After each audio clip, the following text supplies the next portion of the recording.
Varicose veins వ్యాధికి కేవలం 30 నిమిషాల్లో చికిత్స. కాల్ చేయండి 9989527715.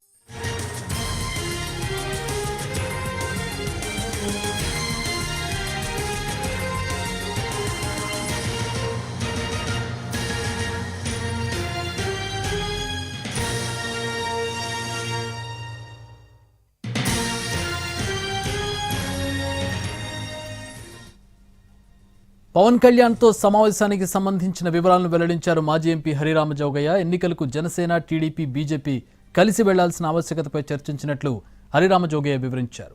40 నుంచి 60 సీట్లు తీసుకోవాలని పవన్కు సూచించానన్నారు. అలాగే పవన్ను సీఎంగా చూడాలని అభిమానులు కోరుకుంటున్నారనే విషయాన్ని జనసేన అధినేత దృష్టికి తీసుకెళ్లారు.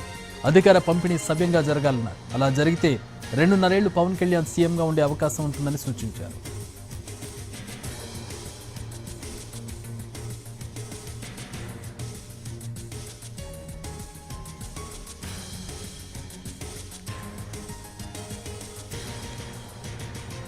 పవన్ కళ్యాణ్కి హరిరామ జోగయ్య చేసినటువంటి ప్రతిపాదనలు మనం చూస్తూ ఉన్నాం. లేఖ రూపంలో ఆయన భేటీకి సంబంధించిన వివరాలను వెల్లడించారు.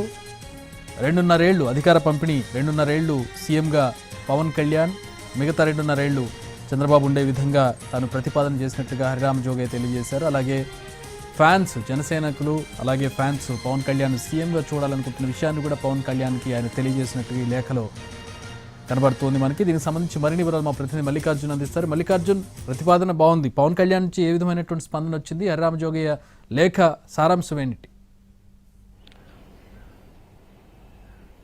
చక్రి, 2 రోజుల క్రితం మాజీ మంత్రి హరిరామ జోగయ్య పవన్ కళ్యాణ్ని కలిసి గత కొద్ది రోజులుగా ఆయన రాస్తున్నటువంటి లేఖలు ఏవైతే ఉన్నాయో, క్షేత్రస్థాయిలో జన సైనికులు అలాగే జనసేన నాయకులు ఏవైతే ఆశిస్తున్నారో వాటన్నిటి వివరాలను గురించి చర్చించినట్టుగా ఆయన కొద్దిసేపటి క్రితం ఒక లేఖ అయితే విడుదల చేశారు. అందులో ప్రధానంగా గత ఎన్నికల్లో 10,000కు పైగా ఓట్లు సాధించినటువంటి అసెంబ్లీ సీట్లు ఎన్ని ఉన్నాయో వాటి వివరాలన్నింటినీ ఆయన అందించి సుమారుగా 60 సీట్ల వరకు కూడా జనసేన దక్కించుకోవాలి, తెలుగుదేశం పార్టీతో కలిసి వెళ్ళినప్పటికీ కూడా 60 సీట్ల వరకు కూడా దక్కించుకోవాలనే విషయాన్ని ఆయన చర్చించినట్టు, దానికి పవన్ కళ్యాణ్ 40 సీట్ల వరకు మనం తీసుకునేటటువంటి అవకాశం ఉంది, అంతకు మించి గెలిచే ప్రతి సీటు కూడా మనం తీసుకునేటటువంటి అవకాశం ఉంది అన్నట్టుగా ఆయన లేఖలో పేర్కొనడం జరిగింది. అలాగే జన సైనికులు క్షేత్రస్థాయిలో పవన్ కళ్యాణ్ ముఖ్యమంత్రి కావాలి అనేటటువంటి విషయాన్ని ఎంత బలంగా కోరుకుంటున్నారో ఆ విషయాన్ని కూడా పవన్ కళ్యాణ్ తోటి హరిరామ జోగయ్య ప్రస్తావించడం జరిగింది.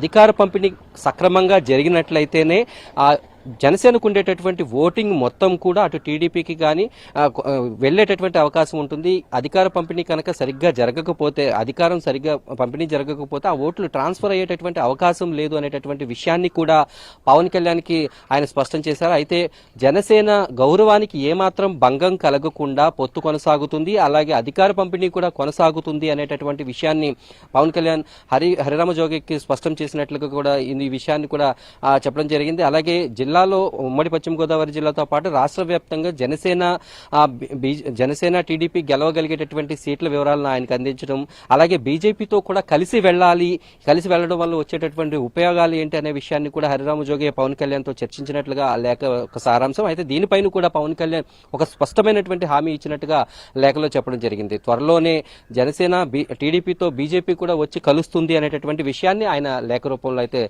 స్పష్టం చేశారు. చక్రి, మొత్తానికి చూసినట్లయితే హరిరామ జోగయ్య ఆయన లేఖలో పేర్కొన్నటువంటి విషయాలను బట్టి చూస్తే అధికార పంపిణీ 2.5 ఏళ్ల పాటు అధికార పంపిణీ జరిగేటటువంటి అవకాశం, అలాగే జనసేన సుమారుగా 40 సీట్ల వరకు కూడా ఈ పొత్తులో భాగంగా తీసుకునేటటువంటి అవకాశం ఉందనేటటువంటి విషయాన్ని ఇక్కడ ఉండేటటువంటి ఆ లేఖ ద్వారా అయితే మనకు అర్థమవుతుంది. అలాగే బీజేపీ కూడా త్వరలోనే అటు జనసేన టీడీపీతో కలిసి వెళ్లేటటువంటి అవకాశాలు ఉన్నాయనేది మనకి చాలా స్పష్టంగా అర్థమవుతుంది. Chakri, thanks for the updates Mallikarjun.